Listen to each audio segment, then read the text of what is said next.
problem is that you can never get rich out of. Fuck getting rich. Yeah. You're on this planet for 70 years. You can have 70 years of tedium and be like that cunt Fred Goodwin out of Royal Bank of Scotland. Did you hear about that? There's people who actually had to go through rocks through his window and trash his Mercedes. Yes. I like you a lot. I actually posted. That's what I posted on my Facebook. I can see. I'm not sure that's necessarily the right thing to do. It's always the right thing to do with the bankers. No. But I understand where they're coming from. I understand where their venom is rooted. But when it boils down, Fred Goodwin's pension, that by the way was agreed with the government, is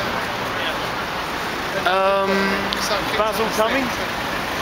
is just a technique of avoidance when you compare it to the big picture.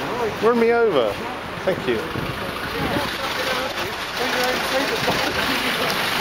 And Run me over live on video. That's very kind. his pension is something like 0.1% of the entire losses. It's like, alright, perspective and a grip would be a good thing.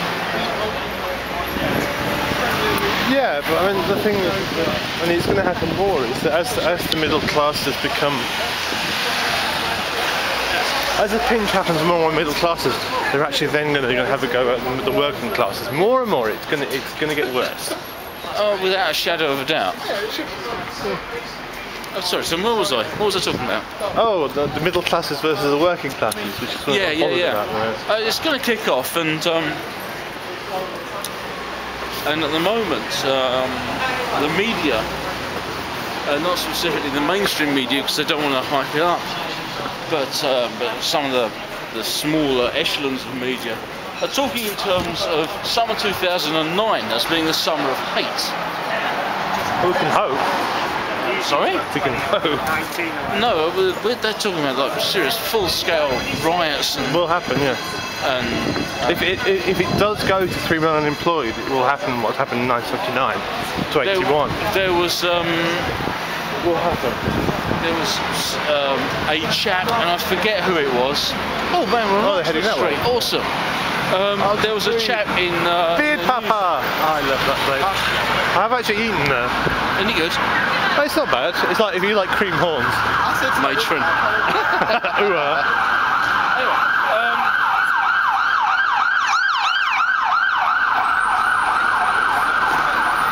such is the atmosphere of late night London.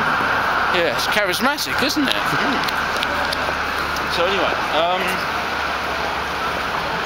yeah, they're talking in terms of poll tax 1991 style riots, and what happens here. I can't imagine it happening just yet. No, it's not happening yet. People are too apathetic. What will happen is that as they lose their homes or lose their jobs and gets to the 3 million mark, there will be a shift. But it's going to take a while. People have been taught not to protest and not to riot. It's not so much taught as indoctrinated. It's slightly different. But the poll tax riots was the last time it really kicked off big style in the UK. And that was, 18 years ago now? Yeah. Which is nigh on a generation, give or take. Well, I think that what I find is the problem is that, you know, you have to get to that sort of point where that sort of leverage point, and it's the leverage point where people don't even have a way out. Before anybody will talk about politics, because up to that point they go, oh, you're just Marxist, Trotskyist, or revolutionary, oh, fuck off. And then when they lose their job, when they get totally fucked over, then they suddenly start taking interest for a very brief time, and then they lose it. It's interesting that you use the tag there of Marxist stroke Trotskyist. Yes, I've consumed beer. Because there's a point that these attitudes and opinions and how people react detach themselves from such labels and the background that is associated with them.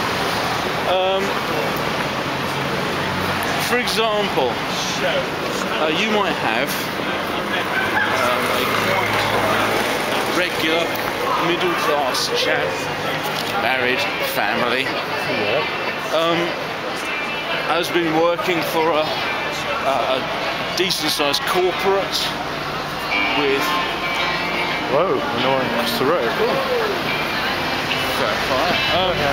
Don't run me over. Sprint. Yeah, a decent-sized corporate and all the other middle-class stuff that involves. Right. And Rathbone Place. Oh my god. And suddenly you'll find himself jobless.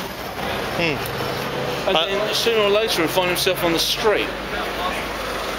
And the fact that he's come from that background means that it takes a very long time before they realise that they're being fucked over.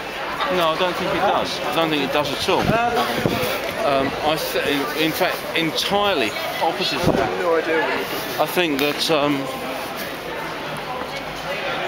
Chappie will come to a situation where he'll realise that, shit, I've got no income, and my house has been ripped off, and my family's been screwed. Yeah. And we're stuck, and there's nothing I can do about it. And the whole situation is completely out of his control, which is largely where we are at the moment. In that, so what will be the tipping point? people lose their homes. Realistic target. Without a shadow of a doubt. That's why they're freaking out about keeping people having 6 months grace and all that shit, which actually won't make any difference, just delay the problem for another 6 months. Well, some economists are saying 2010 is going to see a recovery, which is only 7 months, 8 months from here. It's possible, but I mean, America is having a bit of an upturn, but we're totally fucked. So.